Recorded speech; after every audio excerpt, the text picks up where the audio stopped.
Hey everybody, welcome to the Alliance blog. My name is Jay Cal, and each and every time we go live, we want to bring some up and coming or well established talent to talk pro wrestling with you. Normally we talk NWA talent, normally we talk about United Wrestling Network, but we have had the honor and the privilege of talking to some of the stars from the iconic Heroes of Wrestling Excellence. And of course, today will be no different. Thanks again to DKM for setting up this interview with us. But today we will be joined by King Sims, who is King Sims is your iconic Hero of Wrestling Excellence heavyweight champion. Won the title on May the 23rd at the Return, the new era for iconic Heroes Wrestling Excellence. King Sims, welcome to the show, man. Hey, I'm happy to be here. Sorry, I had a little tech issue real quick. Okay, so yeah, we DK was letting me know, of course, that first and foremost, you are the world champion of Iconic Heroes Wrestling Excellence. And the match came about because he said he was looking for genuine heavyweights for his heavyweight division for Iconic Heroes Wrestling Excellence. And I want to, kind of introduce my audience to you and vice versa. Because you are a legit heavyweight, and I know that for some people looking at pro wrestling, weight classes and everything else are super important. How big are you? And I guess that sounds silly, but I know DK was very adamant about his wrestlers are genuine heavyweights. So I want to ask, how big are you? I'm about 250.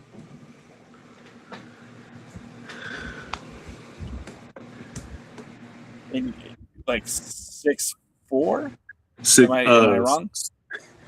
I'm like 6'3.5", closer to 6'4". We'll call that 6'4". So you genuinely fit the description there. You are a genuine heavyweight, and of course, Iconic Heroes Wrestling Excellence just made their return. That there is talk that the next event will be taking place hopefully in August. Of course, nothing's been confirmed yet, and when that does get confirmed, we'll be talking about it at alliance-wrestling.com. But what does it mean for you at this point in your career to be able to carry that championship? I know that company has a history that dates back several years, about 20 years to be exact. But with under new ownership, under this new opportunity, you are the first man to win the title. You are the champion, and you defeated the Diamond in the Rough, Devontae James. What did that mean for you to have that opportunity to wrestle for the title and become champion? It meant a lot. It meant a lot to me. I know of the history of the heavyweight championship and who has held it before I have, and to be able to even fight for it was, a humbling, and it was just an honor to even be considered because of the hard work, dedication, blood, sweat, and tears that I've put into honing my craft and becoming the person that I am today. So it made me feel good about the work that I've put in, and someone noticed it. And I was able to showcase it for that prestigious title.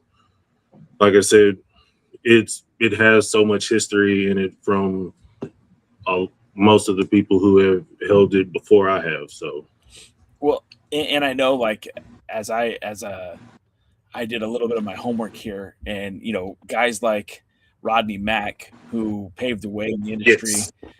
Charlie Haas, obviously a lot of success in the WWE as part of the world's greatest tag team, but has a lot of success in the state of Texas with the NWA and with some of the independents out there as well. And then like a guy like Jimmy Jacobs, who's been all over the country, pro wrestling, and even Necro the Butcher. That one threw me for a loop. He's known as more of a hardcore wrestler, but I think that's pretty dang cool that you can put your name attached to some, legendary performers in and out of the state of Texas, and having that opportunity to, of course, I don't want to over jump things, right? Because they had their first show, and I know that the plan is to have another show in August, but still that legacy of that championship does go back quite far, and Right. putting your name and to those guys, I think just also further solidifies, what you've done in the industry. Most definitely.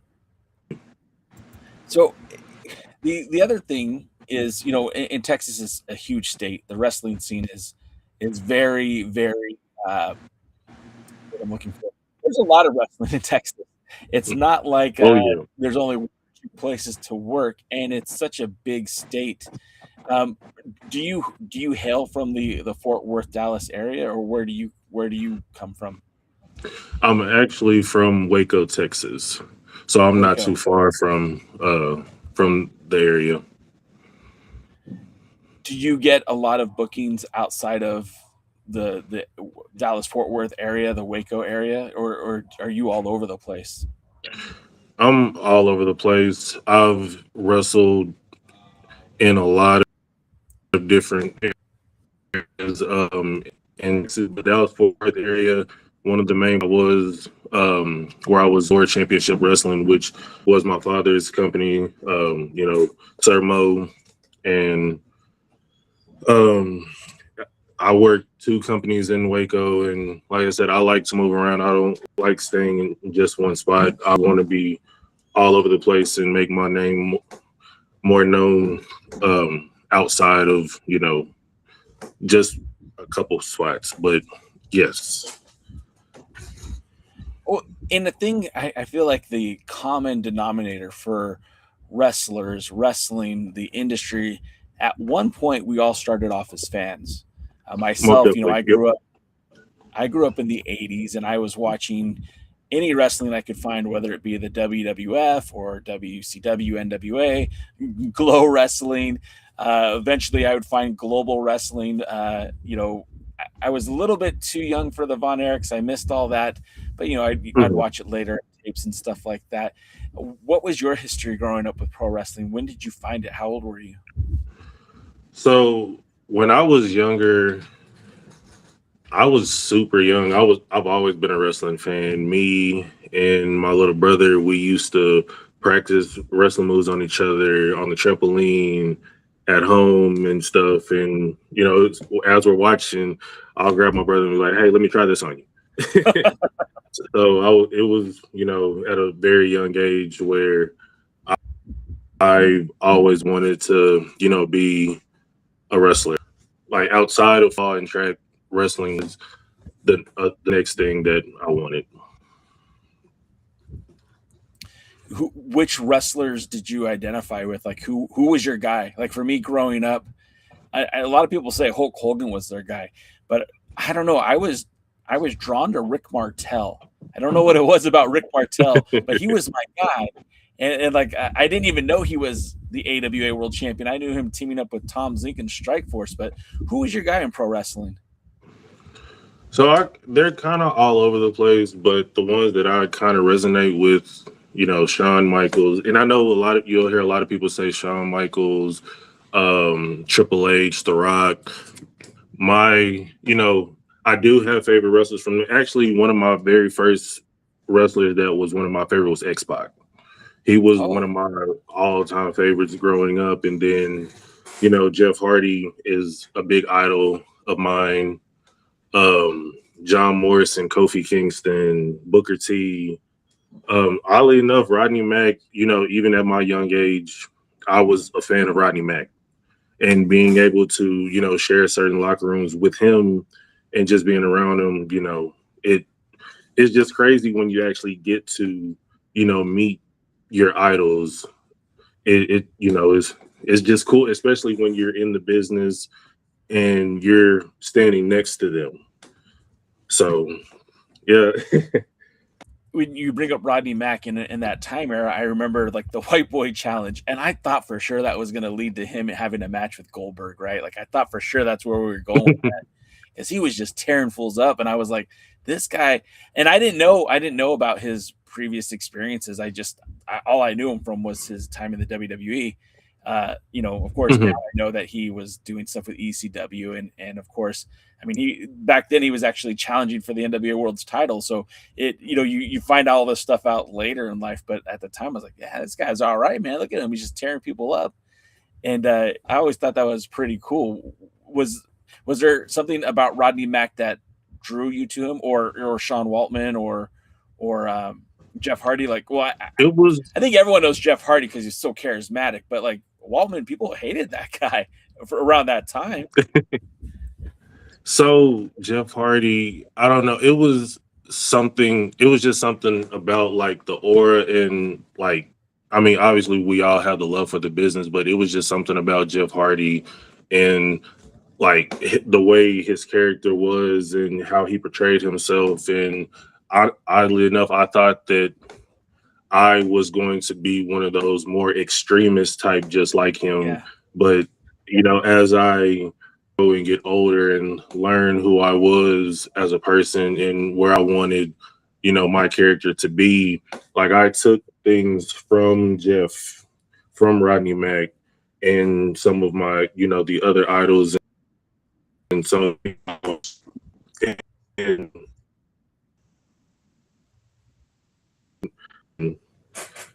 and like we continue to learn every day, so each and every day I'm constantly changing what I do to make myself that much better. And I know that wrestling, it's like you always kind of have to evolve with the times. And what was Hmm. popular when you started watching wrestling is different than what's even popular today. And I'm sure what you learned in wrestling school, even today, some of the things have changed slightly. Where you have to continue to evolve yourself not only as a professional but as a character as well. What did you what what work did you put into yourself for like your character and who you were as a wrestler? Like, who did you draw inspiration from when it came to defining who King Sims was? So King Sims essentially stemmed from something that my grandma actually had called me when I was younger.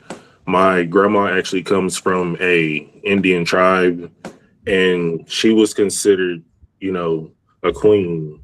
So she essentially, you know, called me Prince and named me Prince and everything. So that's essentially where Prince has started from.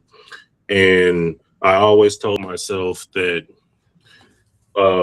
once I got to a point of, you know, where I feel like I'm at that point and I, win my first legit heavyweight championship, I wanted to, evolve into King Sim. So and then also just with my dad being Sir Mo, King Mabel, Booker T, like just watching people when it comes to the royalty aspect of it and being able to, just make what you're doing and your your whole character be that and not just saying it. That's one of the main things that was one of my main focuses is to not just talk the talk, but also walk the walk.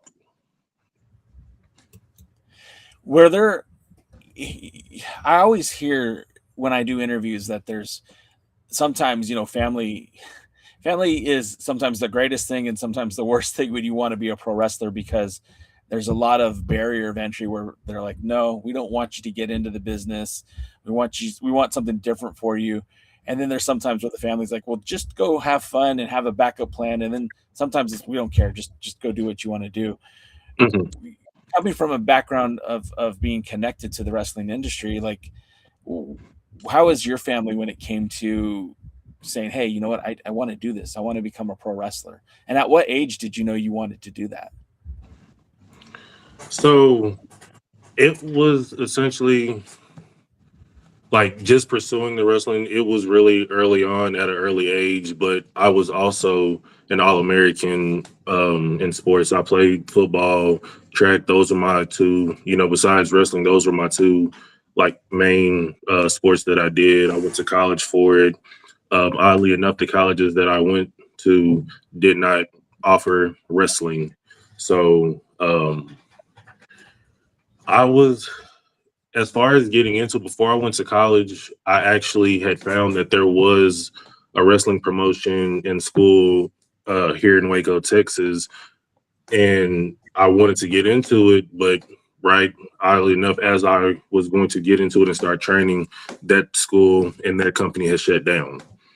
So then it kind of blew my mind because you know in certain aspects it's like, how can I actually get into doing this without having essentially those tools and trying to do it on your own, and not necessarily, like you said, when it comes to family, you don't essentially want to lean on family all the time. You want to try and make your own way. So Right. that was one of the things with me. So then when I came back from college, there was another wrestling company in school here in Waco, and a couple of my friends, we all had started at pretty much at the same time. So I started training in 2016. And since then it's just been the continuous, work, evolving myself, my brand, and making everything, more professional. And, it's kind of been all over the place, but just learning how to actually structure everything. Yeah. That's kind of the fun process, because then afterwards you get to see the results and stuff, and then you're like, I really far. If you don't mind me asking, because I was never anywhere close to going to college for it, but I did football and I did track as well. And Mhm. I'm a little guy. I'm only 5'8", but I would play like the end, and I did like shot put and discus. And I was never the best guy on the team, but my coaches always said I had a good heart for it. What Mhm. positions did you play, and what'd you do in track? I played running back, outside linebacker. Um, I played inside linebacker, but my coaches said I was I was good at inside linebacker, but they said I was more lethal at outside linebacker. But running back was always like who who I was. I mean, And go ahead. I was gonna say the little bit I've seen of you, like, man, if that guard pulls and you were coming as a fullback, I'm sure you would truck guys. Oddly enough, that was a thing, but like it was just crazy. Wrestling somehow transferred over into football with me. Being an outside linebacker, I was jumping over piles of people to get to the ball. And as we're watching film, my teammates are like, dang, stop doing wrestling moves. And it's not necessarily me doing wrestling moves, but when I'm getting to the ball, like on the film, it looks like I'm giving somebody an RKO or a suplex, and I'm like, I'm sorry, I was just trying to get to the ball. No, and that's awesome because it's like it's a full contact sport. Somebody's Hmm. gonna get thrown around. It makes sense. Uh, my one time I had anything good in football, they put me as a nose guard, uh, or excuse me, nose tackle, and I was used to playing defensive end or offensive guard, and they're like, "No, you're going to be nose tackle." I said, "Okay." And I grabbed a guy's foot as I'm falling to the ground, and I'm holding onto his foot because that's all I got. And another guy on my team just trucks him, and like literally like decleated this guy. His helmet cracked in half and everything. And and I always thought like that was the closest thing I'm gonna get to success in football. You're out there throwing people like it's nothing. How natural was football for you? Was it something that just came easy because of your size, or did you have to work really hard for it? So I would say it is a natural thing for me, but just the way I was, like growing up, I had the talent, and like I said, I was All American, and I just had the talent in everything that I did. But I also had to go up against people, my coaches playing favoritism to other, and purposely keeping me last to where I had to work 10 times harder than the next man to even get a sliver of some type of, exposure. And I would have actually went to a bigger college, but the coach that I had was there pretty much um my first 3 years, and all my other coaches from other teams were like, why aren't you on? I was supposed to be on varsity my freshman year, but the coach purposely kept me behind because he honestly wanted to see me fail. But as I got older, I realized in certain aspects, and I had to let it go, that was what he was wanting. I just put in my head that he did that because he wanted to see me work and to excel because he already knew what I could do. So all the other coaches, when they seen me, when it was my senior year, they were like, "Are you ready?" And I said, "I've been ready my whole life." So when my senior year came and I literally exploded onto the scene, and everybody was like, "Who is this? And where has he been?" Right. And like I said, defense was one thing, but offense was my thing. Running back, I was all over the place. I would literally drag piles of people carrying or trying to hang on to me to tackle me. And I don't know, it like just talking about like the football life, that's one thing, but I mean track was another thing for me too. Track was actually my coach, Coach Smith. He was one who always believed in me. So I had my letter my freshman year in track, but I ran the 4x1, the 4x4, and the 300 hurdles and the 100 hurdles. But I did the 100 hurdle because he was like, "I know you can do it." I love the 300 hurdles, but he was like, "No, you got to do this too." So, but that's where I made track, mine, to where people seen it and they seen it off the, right off the rip. It wasn't one of those things where they had to second guess. Football was one of those they seen it too, but track is just you. Yeah.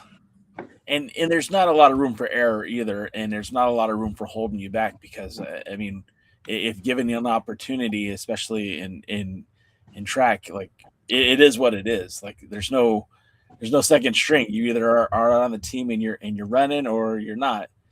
Were there a lot of parallels between your college or your high school career and your college career when it comes to football? Were there like the opportunities presented themselves better for you when you got to college? So oddly enough, it kind of did. The colleges actually came in later my senior year, um, because, like I said, when I exploded onto the scene, they were just like, "Where have you been?" Yeah. So at that point, a lot of colleges like Baylor, Coach Norwood, they started scouting me. Arizona State had looked at me, but at the time, since they had got a late start at looking at me, it was looking more so of I would have had to either change my position for a scholarship if there was anything left, or I would have to walk on. But then it came to a point to where my parents, the college that they had went to when I was a baby, in Kingsville, Texas, they actually it was one of my stepdad's old friends. He was a coach there, and he begged him. He was like, "We remember him from when he was a baby. He used to be here with us when we were on the team and playing. We will give him a full scholarship for track and football Nice. if he comes here." And I can say no just because I had been there. My pretty much most of my whole family has been there. My uncle Al, who played for the Green Bay Packers, he was the recent coach for the Dallas Cowboys. I have a lot of family that's came through Texas A&M Kingsville. Ali, one a lot of people don't know, George Floyd is one of my uncles. So it, some of the things, it all somehow lined up just with track and football. Yeah. I wish wrestling was in Waco, but it wasn't. So, So, did you wrestle in high school too, or no? no, Waco didn't have any schools for wrestling besides you had to go more up north. Like my mom's side of the family is from Oklahoma, so the collegiate style of wrestling, I actually did that a little bit when I was in middle school. So If I really went on that in that aspect, I would have had to go to Oklahoma, but I was very homesick. Yeah, no, I get that for sure. So was the at any time during your collegiate career, was the NFL like something you were looking towards, or was it just like, nope, I'm gonna do this and then wrestling is where it's at? So I was after signing day when I had signed and committed to Texas A&M Kingsville. My uncle, like I said at the time, he was actually a coach for one of the NFL teams, and he had already been talking to some of the other coaches in the NFL, and he had already had them putting me on their radar, to scout. So, and like I said, WWE, NFL, the Olympics were all goals of mine. Whether one of them didn't work, whether one worked and the others didn't, it was a goal to get to either one or to just be successful. That's and it's I mean, look, those are all lofty goals, right? NFL or the Olympics. I think it's it speaks to your athleticism, right? Like that those Mhm. were actually attainable goals. I think in pro wrestling sometimes we get a lot of people who are you, you know, I want to choose my words correctly here. Maybe don't have the best athleticism when it comes to professional wrestling. So, y- you know, I think, and I can kind of see why Iconic Heroes Wrestling Excellence was looking at you because of the athletic background, where there's a lot of guys who get into the business because they were fans growing up watching it on TV, but never really pursued an athletic career to get them Exactly. prepared for pro wrestling. As somebody who, look, I'm 5'8" right now. I'm skinniest I've been in years, and I'm like 220. That's not conducive to a great wrestling career, but being, almost 6'4", being about 250, I mean, that you definitely have some size and strength advantage that I'm sure you take advantage of when you get in that ring. Explain to me the wrestling process though. So you leave college, were you just looking for the nearest nearest wrestling training facility near you, or did you have some expertise on where you were going, or how did you decide on which wrestling school you went to? If I'm being honest, when I came out of college, I was actually going through a deep depression. I was diagnosed with severe depression because around that time, my grandmother had passed away due to pancreatic cancer. Oh, I'm sorry to hear that. And yeah, she, like I said, she was actually one of my biggest inspirations. And at that point, in a, I was kind of at a standstill because at that point, she wasn't here anymore, and I wasn't able to talk to her. I didn't get to see her before she passed away. We talked over the phone, and she just told me how much pain she was in, and that she was just ready to let it all go.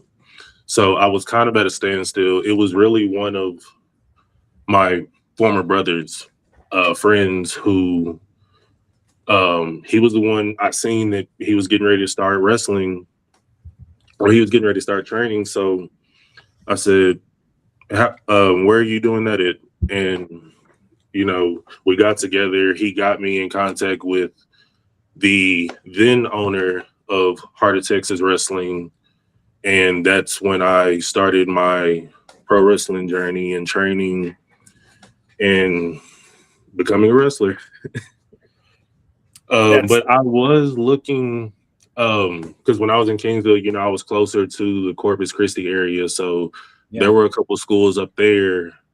But like in certain aspects, I wanted to kind of be closer to where my grandma was, or just closer in general. But there was DFW All Pro that I was looking at. I was even thinking about moving to Oklahoma to find a school, but like I said, crazy enough, there was a school in Waco. I started, there, and then eventually my dad shows up at one of the. Actually, he showed up at my very first my debut, my very first wrestling debut for Heart of Texas Wrestling at the time, and he, you know, he was sitting there. He came into the seminar, and he had came to me, and he was like, "Can you do me a favor?"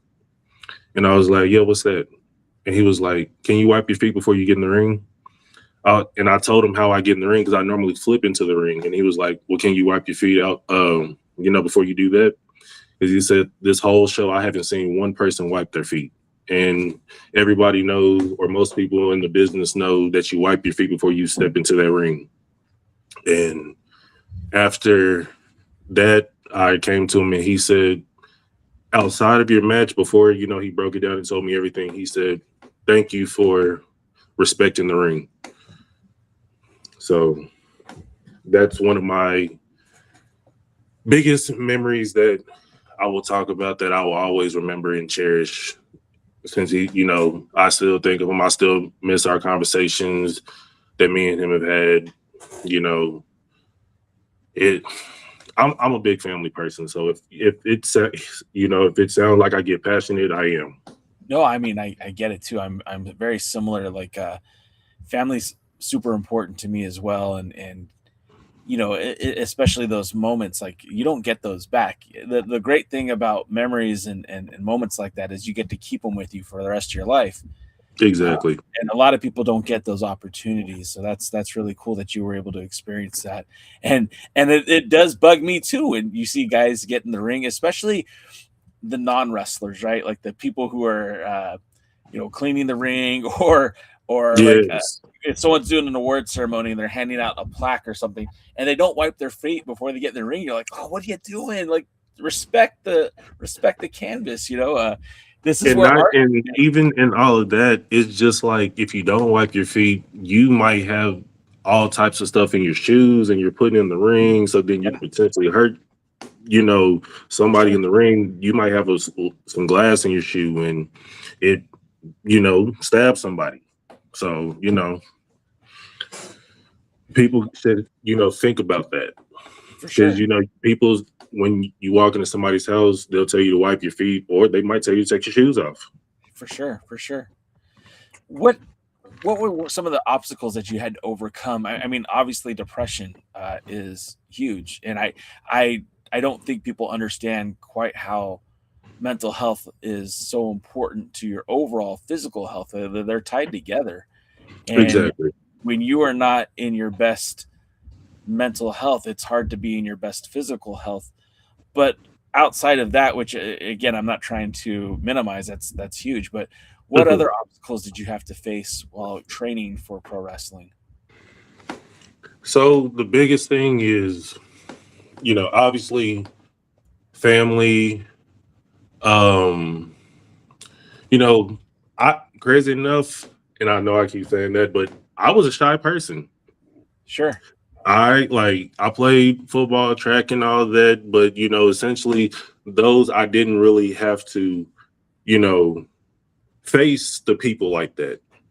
Yeah. So having to, you know, get over that, that was one thing. And then just staying out of your head of not being able to make it, or just to even, feel like you can succeed, because like you said earlier, there are a lot of wrestlers, especially in Texas. So it's not like high school where you're going against two or three people at your position. You're going against thousands of people all over the world. Right. Everybody's trying to get to that one company that you want to go to. So, you know, aside from, the mental health, and because me, I like the competition, and I like, you know, being able to go out there, and yes, we're all competing, but we're all, just trying to be successful in this. That was one of the biggest things, my kids, and being able to make sure that when they see their dad, it you know they're happy with who they see, and they're not disappointed.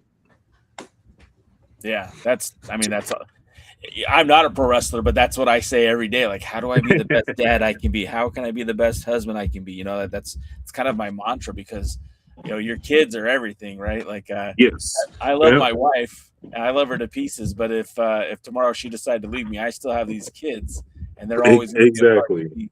So I get that. I get the connection there, and you want to do your kids proud. And I don't know if my parents had that mentality when I was a kid. Probably did, right? But Hmm.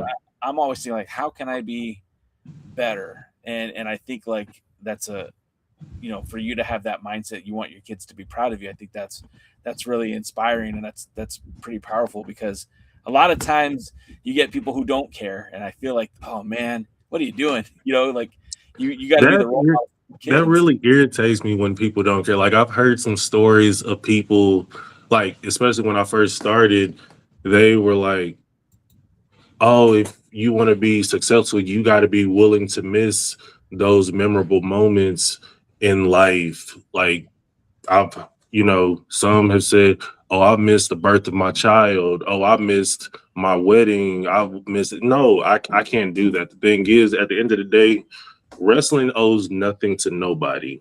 Right. If you were to get hurt today, it's still gonna go.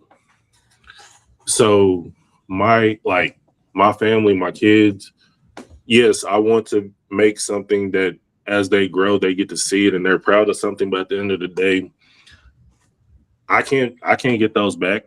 The birth Right. of my children, I can't get that back.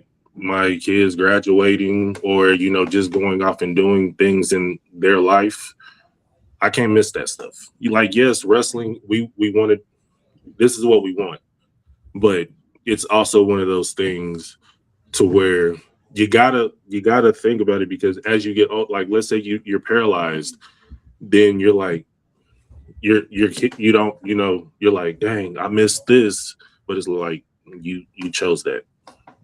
Yeah. In certain aspects, your kids, your family may understand, but you got to live with that.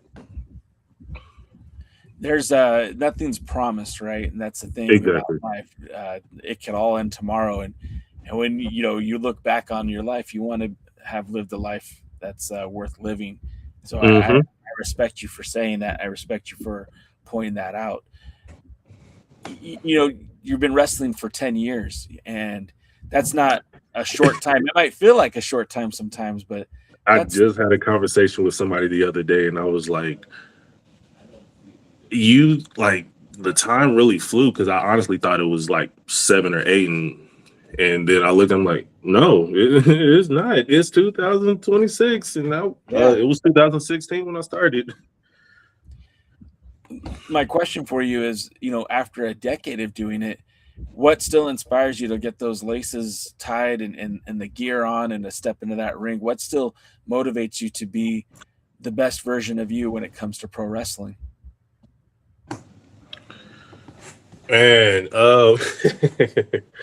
the fans, like, just honestly, the fans, then just looking into the crowd, seeing my kids and how into it they get, like they will literally after my match or even before I even get to the back, they're running to me to make sure that I'm good. They're checking on me and all that. But hearing the fans cheer for me and especially like even in an area that I'm not even known in, and they're just like that's really what fuels me. And then looking out and seeing my merch on all these people and people congratulating me and they're like, man, I really rooted for you. And, it's really just that. And then also just having good matches with good people. Like I want to say the string of matches I've had recently with the individuals I've had has, you know, it's motivated me to want, I mean, I've always wanted more, but when it's fun for you, then it makes it to where you wanted a whole lot more than you did before. Like Right. I just had a match Saturday with one of my longtime rivals, King Kizzy, and it was a King's Court match, and it was coming down to who is the one true king.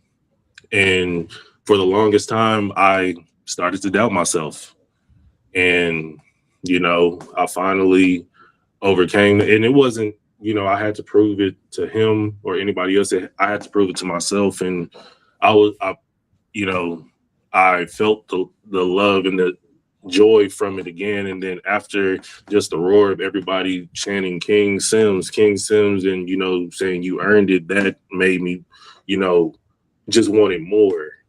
And I don't know, I'm weird like that. Like my mind, it's just like when people ask me, do I like getting booed? I don't. It's like some people actually are fueled by the boos. I'm not. Yeah. I like people to cheer for me. Well, like The Rock famously, points to his arm and rubs the goosebumps on his arms when he gets that reaction from the crowd. And I don't know who wouldn't get pumped up by that. Like it sounds amazing, and when you come out and people are cheering for you. I mean, I could see why that would feel some of that energy to just, all right, man, we're here. Well, let's do this. And it's not easy to get there. Again, 10 years is a long time to be in this industry, and it doesn't get easier every day. I mean, Father Time catches up to everybody, and you're not an old guy, but at some point, Father Time catches up to everybody, and those who can keep doing it at a high level, at a premium level, that window starts closing on everybody. So whatever it takes to get you up and ready, I don't think anything's cheesy about that. I think that's great. If you're excited to be out there and the fans reward your excitement with more excitement, I mean, that's like just positive energy coming out from everywhere. That's a good thing. Most definitely. You mentioned the string of matches that you've had recently have really inspired you, have really gotten you back into, into the profession, into taking those next steps. Who are some of the opponents that you've had recently who have fueled that fire for you? So, Zeke Rose, very good talent. He's another one of my rivals. We actually had a match. Actually, it was the week before I faced Devontae James, and me and him it was a slugfest. And when I say it was one of those that just got me more, pumped for the fight. Yeah. That I hate we didn't get it recorded, but I wish we did so I could go back and watch it, because he was one of those. And then Devontae James was another one. He was a new opponent for me. I've heard stuff about him. I watched film on him, but just being in there with him, very good talent. Very good talent. King Kizzy, he's a product of DFW All Pro. And when I say that man is what he says he is, he really is. He really is. And then one of my long time number one rivals, the Omni King Omega. He's like my Vegeta to Goku. He's like Shawn Michaels to Undertaker. It's like he's one that brings out the best in me.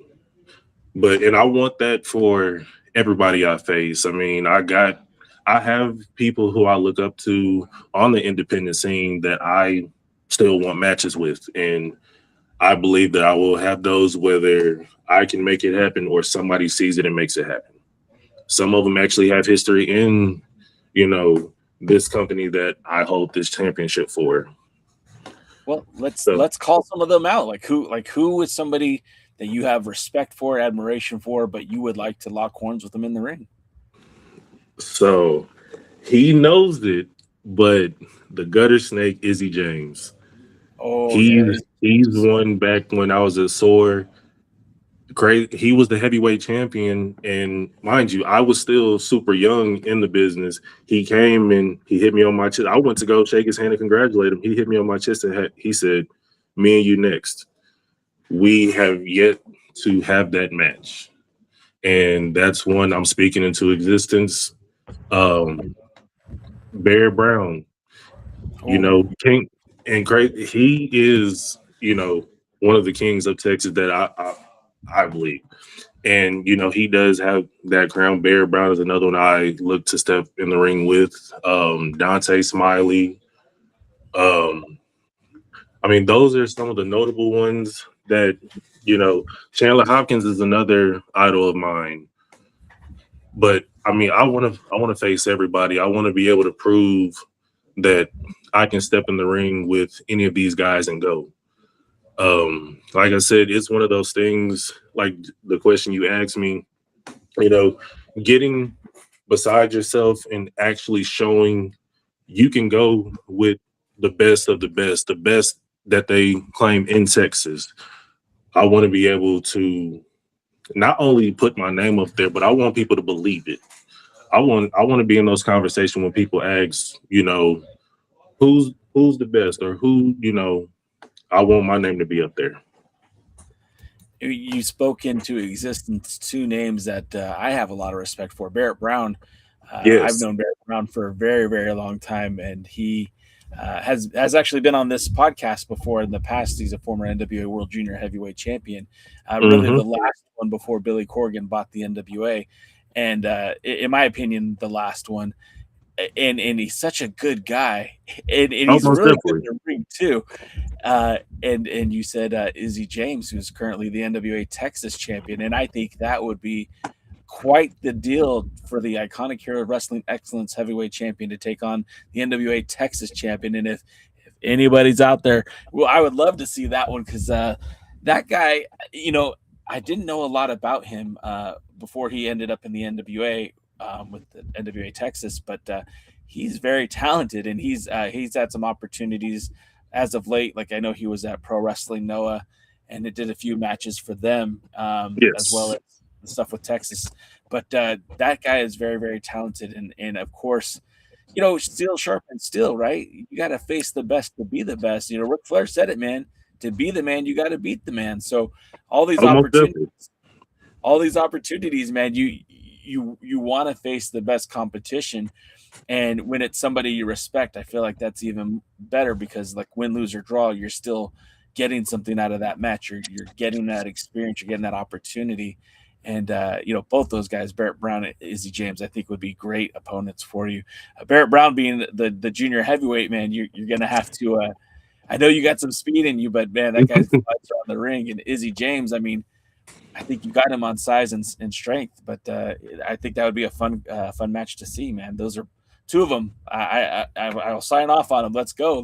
Let's get those matches working. Hey, you want Uh, to know one actually, just since we've been talking about this, yeah. he actually just came back. Somebody who previously held this title, who I know is now taking bookings again.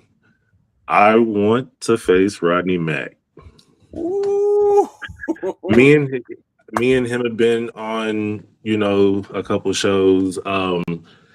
Some of his students also come to Waco and they work, you know, some of my shows, and you know, and I like I said, Rodney Mack is one of my favorites. So if I am able to step in the ring with him, I am definitely down for it.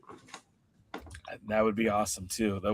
Those are a lot of good matchups. All three of those guys. I think that'd be a lot of fun. Uh, what's next for you? I mean, obviously, if the cards align and IHWE is able to get something going for August, I'm sure they'll be defending the title at that date. But what's next for you? What do you have in the works? Where can people watch you wrestle on a regular basis, and how can they follow you on social media? Right now, the next upcoming shows I have is for WAW Lone Star WAW in Waco, Texas. Their next show is in July. It is called Added Up. And then there's Dream World Wrestling August 1st in Waco, Texas. And then IHWE's next show that's coming up. I don't know as far as my opponent for WAW right now. August 1st, I am facing one of the owners of Dream World Wrestling, Sean Chaos, in a 5 versus 5 Dream Awards match for ownership of the company. And the card is already looking to be stacked. That match is looking very stacked right now. My team that I've already picked, Zeke Rose is on my team. Jay Sosei, the Ronin, Shamir Alexander so far are my picks. Sean has his picks. He has Ricky Reyes, former Lucha Underground talent. Very familiar with Ricky Reyes. He has Vanilla Gorilla, Justin James on his team, Keelix Sunrise. And you can follow me on Facebook and Instagram at Prince Sims, King Sims. Instagram is Simba39. And my YouTube is King Sims. So I have all types of things on there, all my old football highlights, wrestling matches. Also, you can follow Dream World Wrestling and keep up with everything. Lone Star WAW if you want to keep up with those. And as I continue to get more dates and stuff, I'll also be posting those on all social medias. That's awesome. And then you're also on TikTok too, right? Yes, sir. It's Simba39. We're on TikTok right now, so I wanted to make sure we throw that out there too, because TikTok to me is a very fun platform. And if your algorithm's right, you get some pretty incredible content when it comes to pro wrestling and all that good stuff. So yes, I'm working to actually get my algorithm back and, can start posting more. I had a video from one of my matches. It was a clip where it had got 1,000 views. So I'm looking to get that back and just continue to grow my TikTok and all my other social media platforms. That's awesome, man. And I'll make sure to get you a follow as soon as we wrap up here. But it was really great to learn about you, to know about you, to talk to you about pro wrestling. Again, Iconic Heroes are Wrestling Excellence Heavyweight Champion, and heck of a good guy, man. Thanks so much for taking time out of your day to talk to me.